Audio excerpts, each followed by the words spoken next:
Et 7h moins 20, au pied pas bougé, Jean-Sébastien Fernandez arrive non pas pour refaire le match, mais pour parler sport quand même.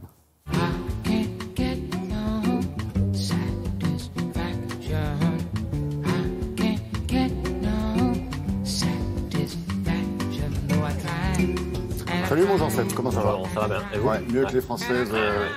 Effectivement. Je ne sais pas si on peut parler de malédiction, hein. En tout cas hier soir. Il y avait effectivement une demi-finale de la Coupe du Monde de rugby. Exactement. On avait placé tous nos espoirs. D'ailleurs, on a rediffusé le match. On a hier soir diffusé le match sur sur France 2. Mais bon, ça n'a pas marché. Ça n'a pas marché. Alors, malédiction ou pas, je ne sais pas. En tout cas, les Françaises ne joueront donc pas la finale de la Coupe du Monde, ça c'est sûr. Figurez-vous, Laurent, que ça fait quand même 7 fois qu'elles se font éliminer en demi-finale. Donc, plutôt malédiction quand même. 7 fois, ce sont les Anglaises qui ont éliminé les Françaises hier soir. Trop réalistes, les Anglaises. Elles ont maîtrisé le match, il n'y a pas eu photo. Allez, on revoit les images ensemble. Et donc, les Anglaises, forcément radieuses à la fin du match, ce sont elles, on l'a dit, qui vont en finale. Autre image, évidemment, regardez, celle des larmes, les larmes des Bleus, forcément déçues. Alors tout s'est joué en deuxième mi-temps quand les Anglaises ont inscrit ce premier essai en puissance, près de la ligne de but, à force de percussion, essai inscrit par Sarah Bern. Dans la foulée, aucun problème pour la transformation et l'écart est fait à ce moment-là, ça fait déjà 13-3. Les Françaises, elles essaient de réagir, mais sans concrétiser. La preuve aussi de la malchance des Françaises hier soir avec cet essai refusé de Julie Henry pour un pied en touche. Alors les Anglais, elles accélèrent, elles trouvent à nouveau la faille ici avec cet essai de Megan Jones. La transformation va sceller le score. 23 finalement pour les Anglaises qui affronteront donc les Néo-Zélandaises en finale de la Coupe du Monde. Nouvelle-Zélande, États-Unis, c'est donc l'affiche de cette finale. C'est le cas de le dire, le coq en berne.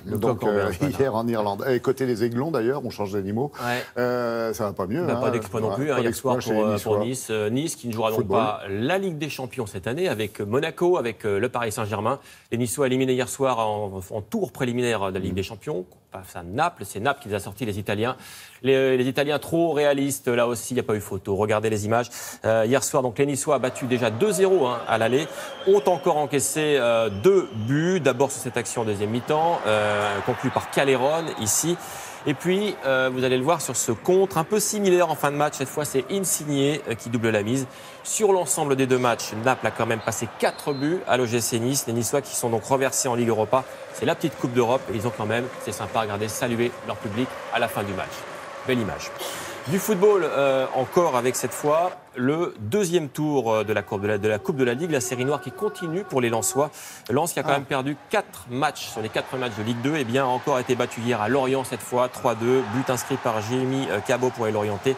Sont également qualifiés Tours, Clermont, Nancy, le Red Star et Valenciennes. Dans cette Coupe de la Ligue, on revoit donc ce but Lorientais. Et puis du tennis maintenant avec cette image de l'élimination de Gilles Simon. Cette nuit, il est en haut en blanc, le Français éliminé d'entrée à Winston-Salem. C'est aux États-Unis par le Bosniaque Dzumhur. C'est pas brillant, je ne le connaissais pas avant, Dzumhur. Et ça à 4 jours de l'US Open qui débute donc lundi prochain. Allez, du cyclisme avec la 4e étape de la Vuelta, le Tour d'Espagne avec des chutes. Beaucoup de chutes même et avec des frictions dans le peloton, notamment ici, regardez encore à 3 km de l'arrivée. Une arrivée qui a été jugée à Tarragone et c'est l'Italien Matteo Trentin de l'équipe Quick-Step qui l'a emporté au sprint.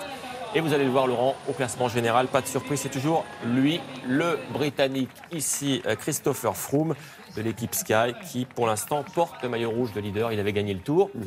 Il est bien parti pour gagner la Vuelta. C'est son ambition, le doublé. Pour vous aussi, ça plane? Ça plane, ouais, ça plane. Vous allez voir surtout en image que ça plane. Avec une performance assez incroyable. Je ne sais pas si vous pouvez imaginer. Vous êtes dans un planeur et on vous demande de sauter en plein vol. Est-ce que vous le faites, vous? Bah oui. Oui, bien sûr. Si on me le demande gentiment. Mais vous n'êtes pas le seul. Regardez. Nicole Smith, la voici. C'est elle. Eh bien, c'est une Américaine. Elle est monitrice de parachutisme et elle est à bord de ce planeur dans le ciel de Dubaï. Et voilà ce qu'elle a fait. Il faut être bien positionné. Et voilà, tranquillement. Je ne sais pas si vous imaginez la vitesse, l'altitude. Elle s'est donc extraite de ce planeur en plein vol. C'est tout simplement incroyable. Elle a dit qu'en 2000 sauts, quand même, 2000, elle n'avait jamais vécu quelque chose comme ça. Et surtout, elle a fait un beau selfie, non? Sympa comme image à la fin, ça. Quelle maîtrise. Et vos souvenirs? Ouais. Il y avait un pilote dans l'avion encore, je vous rassure. C'est la première chose que j'ai regardée. Il y avait un pilote dans l'avion. Ils étaient 2 quand même. Dans le planeur. Ils étaient 2. Merci Jean-Seb. Merci Laurent.